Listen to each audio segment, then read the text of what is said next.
Vamos recitar 3 vezes homenagem ao mestre fundamental Buda Shakyamuni. Homenagem ao mestre fundamental Buda Shakyamuni. Homenagem ao mestre fundamental Buda Shakyamuni. Homenagem ao mestre fundamental Buda Shakyamuni. O Dharma insuperável, profundo e maravilhoso é difícil de se achar em centenas de milhões de períodos cósmicos. Agora que posso vê-lo e ouvi-lo, consigo recebê-lo e conservá-lo. Desejo compreender o verdadeiro significado do Tathagata. Então hoje continuamos com a explicação do Bodhi da iluminação da mente. O Sutra do Diamante disse: Subhuti, o que pensais? O Tathagata pode ser reconhecido pelas marcas do seu corpo ou não? Não, Bhagavat. Não é possível reconhecer o Tathagata pelas marcas do seu corpo. Por que razão? Porque quando o Tathagata fala das marcas de um corpo, não são as marcas de um corpo. Buda disse a Subhuti: tudo o que tem marca é ilusório, mas aquele que reconhece que as marcas não são marcas, reconhece então ao Tathagata. Então, no Sutra começa com a Bodhi da geração da mente e depois a controle da mente. E hoje entramos da Bodhi da iluminação da mente, que corresponde ao Bodhisattva do 7º estágio, 7º bhumi. É o estágio, o nível do não retrocesso. Equilibra sabedoria e concentração, manifestando a natureza do Dharma e alcançando a convicção do não surgimento dos fenômenos. Então, todos esses termos budistas, na próxima palestra, vou colocar no telão e para que vocês memorizem. São termos importantes do Dharma, que tem que memorizar. Testemunhar o Dharma é ver o Dharma. E ver o Dharma é precisamente ver o Buda. O que faz do Buda um Buda é a realização do sunyata e a quiescência do surgimento condicionado, que é o sendeiro do meio. Sem essa iluminação ou despertar, não há nada de extraordinário. Se alguém puder compreender plenamente o sunyata e a quiescência dos fenômenos condicionados, estará respirando pelo mesmo nariz que o Buda. Por isso, disse-se, ver o surgimento condicionado é ver o Dharma. Ver o Dharma é ver o Buda. Isso é ver o Buda verdadeiramente. O estágio anterior de Bodhi do controle da mente envolve amplamente beneficiar e ajudar os seres, acumulando méritos e sabedoria ilimitados. Gradualmente, a compaixão e a sabedoria se apoiam mutuamente. A concentração e a sabedoria se equilibram, se alinham. E então, o meio hábil é realizado. E assim, efetivamente, experimentar diretamente a natureza do Dharma sem discriminação. E isso é atingir Bodhi da iluminação da mente, 7º nível do Bodhisattva. Portanto, o Buda mencionou ver o Buda e perguntou a Subhuti: apegar-se na aparência do corpo, as 32 marcas do Buda, os movimentos de entrada e saída, vestir-se e comer, sentar-se em meditação e ensinar o Dharma. Pode-se ver o Tathagata, o Buda, corretamente? Subhuti, tendo experiência pessoal, respondeu: não pode. E tem uma história relacionada. Uma vez, quando o Buda voltou do céu de Trayastrimshas, e justamente hoje nós recitamos Sutra dos Ksitigarbha, e o que acontece? Primeiro capítulo é sobre o Buda subiu ao céu do Trayastrimsha e falou, deu palestra à mãe Maya. Então, tem uma história aqui. Maya, ou Mahamaya, ela, quando deu luz ao Buda, e naquela época era príncipe Siddhartha, ela faleceu aos 7 dias depois de dar luz a ele. E depois do falecimento, ela ascendeu ao céu Trayastrimsha. E agora, nesse caso, o Buda, depois de atingir a budidade, ele subiu ao céu de Trayastrimsha e deu uma palestra à mãe e aos seres celestiais. E nesse caso, ele terminou de dar a palestra e ia voltar ao reino humano. E os discípulos começaram a falar: nossa, Buda vai voltar e vamos receber ao Buda. É como se Mestre Pusen visita a Brasil e todos nós vamos ao aeroporto a receber ao Mestre Pusen. Assim. Então, todos os discípulos queriam ir, e todos felizes de ir para reunir e receber ao Buda. E o que acontece? Uma monja com poder supernatural que chama Lien Hua Se, e o nome em sânscrito é Utpalavarna. E ela pensou: eu quero ser primeira em ver o Buda, o que eu vou fazer? Então ela se transformou em imagem do rei.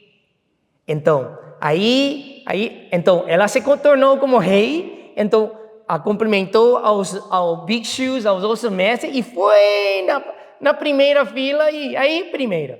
E ao ver o Buda, e ela falou, tão feliz, ela falou: mestre, eu sou a primeira que recebo a você. Ela pensou que tinha sido a primeira a ver o Buda. Mas o Buda disse: não foi você que viu primeiro. Subhuti viu meu corpo primeiro. Meu corpo do Dharma primeiro. Então, naquela ocasião, o que aconteceu? Subhuti não participou da grande reunião de boas-vindas ao Buda. Todos iam a reunir e ele falou: eu acho que talvez tenha uma forma ainda mais rápida de receber ao Buda. Então, quando todos foram a ver o Buda, ele pensou: o Buda disse que ver o Dharma é ver o Buda. Por que não observar diretamente a natureza dos fenômenos? E então ele se sentou e contemplou o surgimento e a cessação dos fenômenos condicionados. E aí penetrando, compreendendo o sunyata de todas as coisas, todos os fenômenos, a partir da impermanência. E viu claramente o corpo do Dharma do Tathagata. Então, ele, ao entrar e ver o Dharma, viu o Buda diretamente. Subhuti teve essa experiência, por isso, quando o Buda mencionou, ele respondeu com certeza: não é possível ver o Tathagata através da aparência do corpo. Todas essas aparências corporais são miragens, meras designações convencionais ilusórias, mesmo sendo a magnificência infinita do Buda, não contém absolutamente nenhuma substância que possa ser possuída ou obtida. Portanto, o Buda disse que a aparência do corpo não possui uma natureza substancial. Se alguém se aferra, se apega à aparência ilusória como o Buda, não vê o sunyata realmente. E não pode perceber profundamente o que faz do Tathagata o Tathagata, o Buda. Então, o Buda, falando ao Subhuti da ilusão das aparências corporais, avançou um passo afirmando que não só as aparências do corpo do Tathagata são ilusórias, todas as aparências dos fenômenos, como montanhas, rios, a terra e até o universo, o cosmos, as aparências dos seres ordinários, virtuosos, nobres e seres sencientes, as formas materiais que podem ser obstruídas e destruídas, e as aparências mentais de distinção clara, todas são dependentes do surgimento e cessação condicionada, ilusórias e irreais. Todos os fenômenos são condicionados e ilusórios. O ilusório permanece ilusório. Se alguém não se apegar à natureza ilusória dos fenômenos como sendo visível ou obtível, então poderá entrar no sunyata e quiescência da natureza do Dharma, através da porta da não marca, e ver claramente o corpo do Dharma do Tathagata, o corpo do Dharma do Buda. Do ponto de vista ilusório dos fenômenos condicionados, há milhares de diferenças. Mas, do ponto da perspectiva da verdadeira natureza sunya do surgimento condicionado, tudo é um sabor. E tudo é igualitário. A natureza do Dharma é a ausência de uma natureza intrínseca em todos os fenômenos, sendo, portanto, onipresente. Por isso, não é necessário procurar o corpo do Dharma fora das aparências ilusórias. Ver a não marca nas aparências permite ver diretamente o Tathagata em todos os lugares. Como disse os antigos mestres, as montanhas, rios e a terra revelam completamente o corpo do Rei do Dharma. Os 3 estágios do sendeiro do Prajna começa com a bodhi da geração da mente, enfatiza o voto, bodhicitta. E a bodhi do controle da mente enfatiza a prática, a cultivação. A bodhi da iluminação da mente enfatiza a realização. Além disso, o primeiro estágio é residir na mente bodhicitta, de querer liberar a todos os seres. O segundo é praticar o caminho, o sendeiro da compaixão, através dos paramitas. E o terceiro é compreender o significado verdadeiro do sunyata. Inicialmente, o prajna apoia o voto de grande compaixão. No meio, o prajna guia a prática das 6 perfeições.